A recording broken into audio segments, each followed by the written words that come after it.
সবাইকে আমাদের চিত্রাঙ্গদা সঙ্গীত একাডেমির পক্ষ থেকে নমস্কার, শুভেচ্ছা, প্রীতি, শুভেচ্ছা, ভালোবাসা এবং উপস্থিত প্রত্যেক সদস্যকে তাদের আমরা যথাযথ সম্মান জানাই।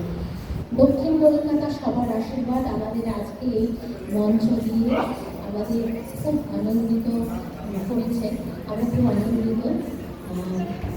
প্রতিবার আমরা এখানে রং চং মেখে মুখে নাটক করি, প্রবীণরা সকলে আসেন আমাদের নাটক দেখতে। আজকে আমার দারুণ লেগেছে যে আমরা সবাই বসে আছি দর্শক আসনে, আজকে প্রবীণরা মঞ্চে রয়েছে।